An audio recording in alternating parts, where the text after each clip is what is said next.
Hello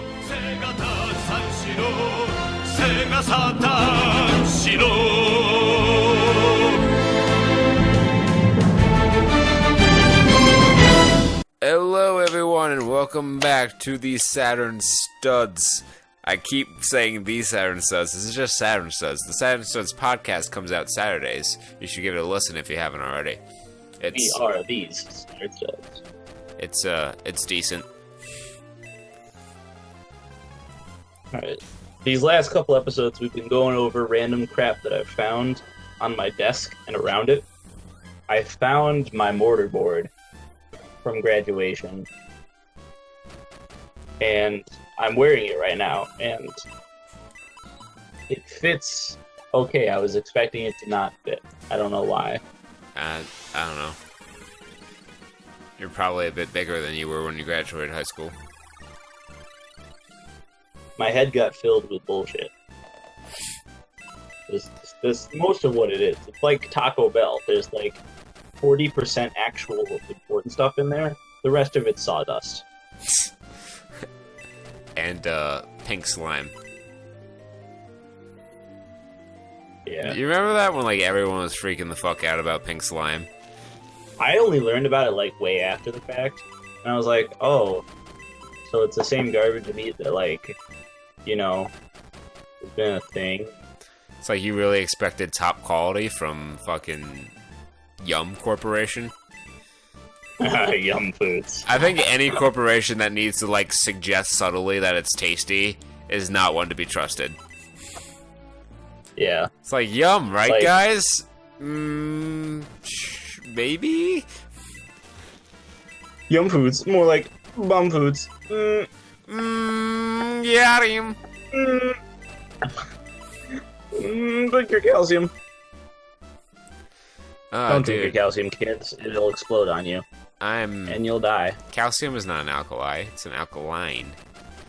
I don't care, it still goes boom when you put it in the water. It's less reactive. You don't need a block of like pizza pie slice. It's not like it's sodium. See, you only get that from playing online matches all the time. That's how you get your sodium intake. Okay. Increase that sodium intake. Haha, haha. Salt pun. Some people going to have some goiters because of all this salt. Kurt, when we get back to college, we need to go to the gaming club and establish like a salty bet night. Salty bet. We give everyone chips, and you just have like just salty bet through the night. The thing about the gaming club, yeah, is it is filled with people that I would be perfectly happy never to see again in my lifetime. Interesting. I've never interacted much with the gaming club. They're not, I'm sure they're not bad people, but you know that weird, like, annoying kid stereotype that a lot of video game fans have? Yeah. They are credit to that stereotype's existence. Oh. And it's run by the guy it's run by. Will not name any names in case people would be offended. Offendido? Yeah. But, like, the guy's run by not exactly my favorite person in the world. He's alright, and he means well, but it's just, sometimes I'm like, dude, just stop talking. Or lower your voice, please. Yeah. I can see, like, there's definitely a few kids on campus who be like that. Who be like that? It's like, whatever. Whatever. Oh. I could talk about this because the kid isn't here anymore. But, I remember we were playing a game of Emperor. And, like, I'm on this kid's team, and I don't know what happened. Like, we're in the mid to late game. Someone pulled out an Eldrazi somewhere, so, you know, the usual knee-jerk hate-gasm erupted from the crowd.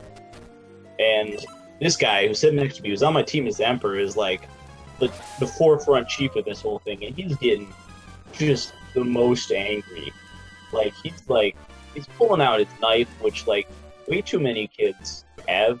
They just have knives on them, and everyone at the table is pulling out their knives. I'm like, first of all, I'm like, put it away. Yeah, it's like, first off, I'm sure that none of you know how to use that thing.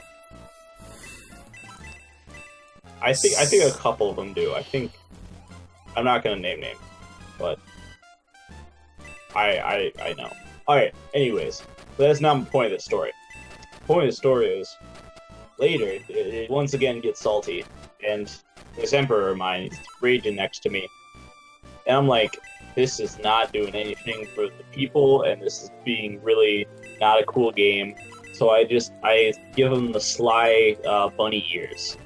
I slide him up behind his head, and like everyone at the other side of the table just starts cracking the fuck up. So for him, he's talking, and all of a sudden, like everyone on the other team is like laughing out of nowhere. I love how your first thought is, this guy is volatile and close to the edge. Here, let me do something that might incite him. But it was amazing because it did diffuse the tension. My stupid tactics paid off for once. I'm not going to outright call you a liar, but suffice it to say, I don't fully believe you. I mean, a dice lands on 6 once out of every 6 times. You know. I love how you wouldn't even go to the broken clock, because you're not right that frequently. Yeah, I mean, broken clock is always right twice a day. Yeah, you're somewhere between the blind squirrel and the die analogy you used. What, a blind squirrel gets his nuts off occasionally? Yeah. Whereas a flying blind squirrel, I don't have a good finish to this game. I don't even feel like you had a good setup there. No. I feel like you were just grasping at something that resembled straw, but it was like tiny snakes, and you had a Sam Jackson moment where you're like, I'm sick of these motherfucking snakes on this motherfucking plane. I'm like Bruce Lee in a field of straw men. Holy shit. Back-to-back battles. Let's go, folks. Double, header, oh, double, shit. Header. Shit, not this fight. Oh, is this the shittiest fight of them all? Please don't be this fight. I mean, it's got the Silver Knight. I don't think... Oh no, Pele! They killed Pele! Oh, yep. Fuck. There's a fucking laser cannons? There's a laser cannon, and it does shit tons of damage across a wide range, and it's really hard to stay out of its fucking way, and I hate this fight so much. It is probably one of the harder fights in the game, and we're gonna do it a little bit understaffed, so let's have fun here. Oh, right. Yeah, is that it? Yeah. That giant fucking thing. So, like, it has to do its thing, it has to warm up. Right. And it hits everything in its path, including its allies. So you can play it, but it's real hard. And it still hurts you. Yeah. So does this count as magic damage? I don't know what it's classified as, probably. Yeah. All I know is it fucking hurts. I don't know if you have anyone with solid magic resistance. Oh, and look at all these enemies that we got here, too. Yeah, this is... some dumb butter. They ain't fucking around no more. So, this might not be the most exciting strategy. But if the laser eye is going to count down every turn, maybe we just wait it out and let it fire. Yeah, that might be a good move. You don't have a time limit on this fight, right? Nope. You just start baiting them down. Yeah, like... It'd probably take out the fucking priests and a couple other things. So yeah, it looks like it's going to count down every turn here. So every 5 turns it'll fire. Yeah. So I'd say let's just get everyone in position. and then let it count down. I think the most asinine enemies that I've ever seen in in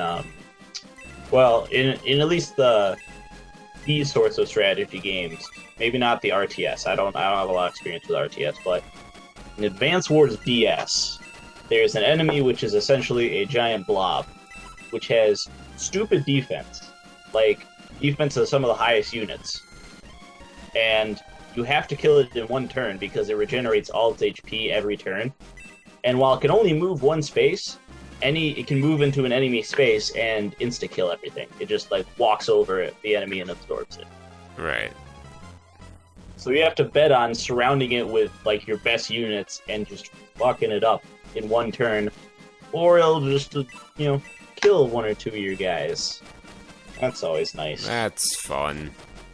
Isn't this fun, guys? Look how fun this is. A lot of just chuckles and giggles. It's the Chuckle Hut. Griggle. Alright, what status is Griggle? Griggle? The Yu-Gi-Oh card? I've never even heard of it. Oh my, okay. That's an interesting, okay, good. I didn't know if it was like... So that status. Shapesnatch. Yeah. I so love Griggle is a 1-star monster, like 200 attack, 300 defense, or something like that. If your opponent gains control of it, you sacrifice it and you gain like a couple thousand life or something. I'm pretty sure that's what goes down. Okay. It's like a reverse amoeba. I mean, all I can say is that it's not Shapesnatch or Boneheimer levels of infamously bad cards. Oh, what is Boneheimer? I'm looking that up. It's like a seahorse thing. Oh, it's one. It's just a bad card. The doofy seahorse. Oh, my favorite was always everyone like there was a running joke on the Dueling Network forums. Or like whenever someone asked what the best deck of the meta was, they'd be like Boneheimer OTK.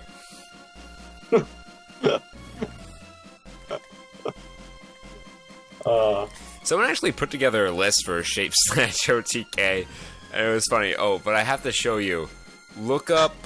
Try to look up best Yu-Gi-Oh deck ever, like Shapesnatch.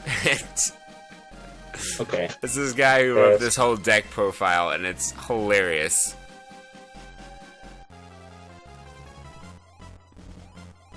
Shapesnatch. Hojo forums. Possibly, yes.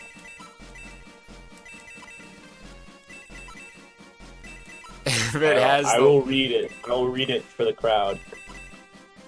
Yeah. Alright. Best Yu-Gi-Oh deck ever.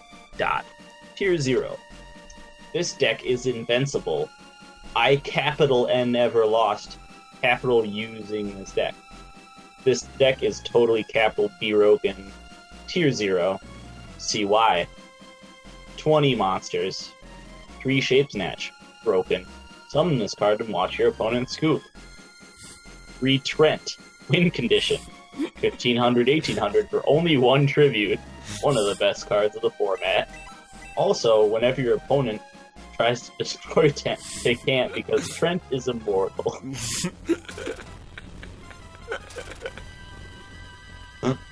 The Immortal of Thunder.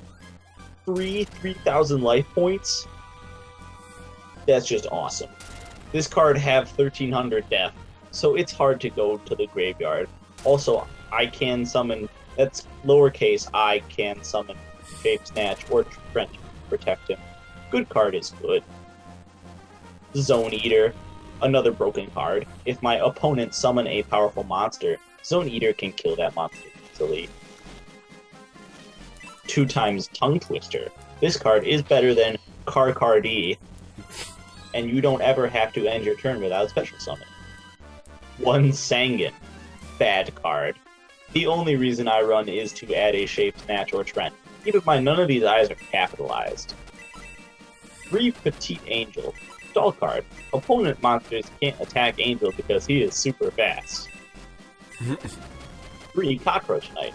A 800 attack monster who never dies? Why wouldn't I run this? 1 Treeborn Frog. Combos well with self-mummification. And 1 Hinatama Soul. Dino Rabbit. Scoops every duel. 20 spells.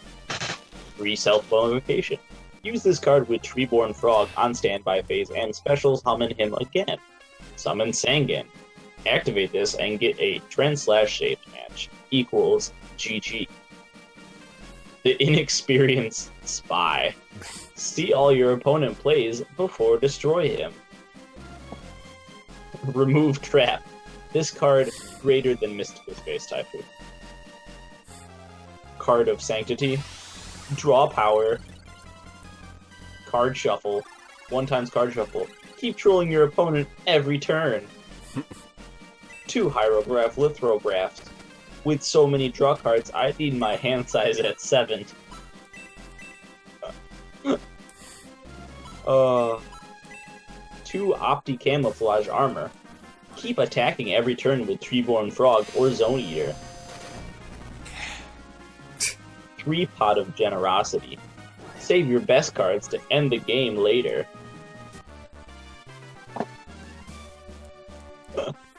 3 times Sparks. Enough said. This card wins a lot of duels. It's so broken, not even funny to use against your opponent. So far, it's great. Yeah, best. It's pretty great. 3 times House of Adhesive Tape. This card is a solemn warning with no cost. Just broken. 3 An Unfortunate Opponent. Makes the opponent think twice before attacking next turn. 2 times Armor Break. No equip spells. 1 times Absolute End. Protection for my monsters. 2 times the Herald Behind the Door. When my opponent tried to win by activating Sparks, they lose the game. 3 times Gamble. Broken card. Draw 3/5 cards every turn. Gift card. 3 times gift card. More like life points stuff like Spark and Shapesnatch work. 3 times the Gift of Greed. More target to the Inexperienced Spy. Extra deck. 3 times Blue Eyes Ultimate Dragon. Ultimate power. I have no idea for a side deck. All my opponents scoop on the first duel of match. Obviously. Best deck ever. Picks. Man, I love satire. That's one of the things I miss about playing Yu-Gi-Oh! Is the sense of humor in the community.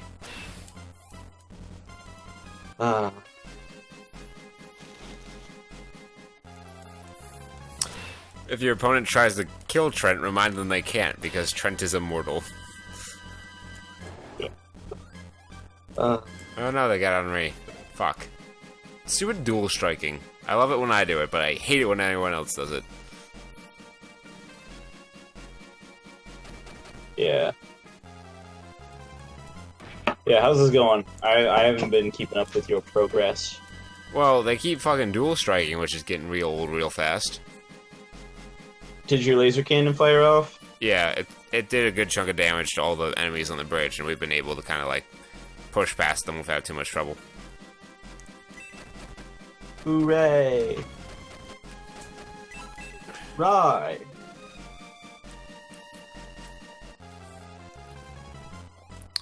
8-7, so we got a few more turns before we're out of here.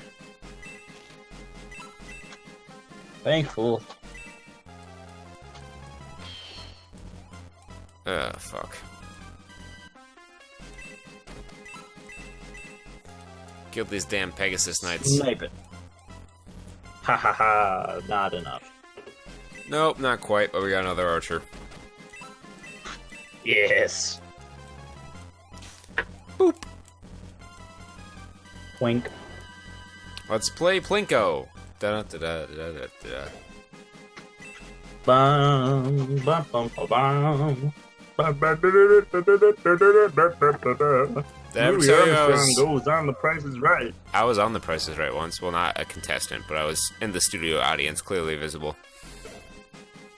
So, yeah, when you're in the studio audience, how hyped is everyone that they're going to be the one picked? Oh, you like... like you stare at the card that the showrunner has in their hand, or like the producer or whatever, and you like try to sear your name onto the other side of the card with your eyes. It's pretty. Maybe if I focus hard enough, I get laser vision. It's pretty fucking dope. But it is such a it's such a grind to get into the actual studio. Like, I was outside waiting for like 5 hours before we were actually in. Oh, because you have to you show up and you wait in a line to, you know, get your number and all that stuff, and then after you process, you get your chance to get your picture taken, like in front of a green screen with, like, you know, they Photoshop in the wheel behind you and all that, and then you sit and wait for a while, and then you get moved to another waiting area where you're explained, like, what goes on and such, and then eventually, after waiting there for what seems like for goddamn ever, you get interviewed by one of the executive producer, and then I guess they decide who they want on the show, and eventually, after much waiting, you get seated, and the show starts. Nice. And it's just a riot. Yeah, it was a good time. Like, it's hard for me to say I'd recommend it, because it was like the coldest day in California history. And it was wet, and it was raining. It was like 50-something degrees. I'm like, this is Southern fucking California, what the hell? It's a cool day in SoCal before I'll get on The Price is Right. It's just hot. No, it wasn't hot. I wish it were. It was one of the few times I wish it were hot. But, like, yeah. God, it was cold. Like, my nipples could cut diamonds. Just in 5 hours is such a long time. But it's one of those things that not a lot of people can say they did, and it's a cool thing to have done. Yep. Word. Unique life experiences. Yep. And we'll have more unique life experiences next time on Saturn Studs as the laser eye counts down. Wow.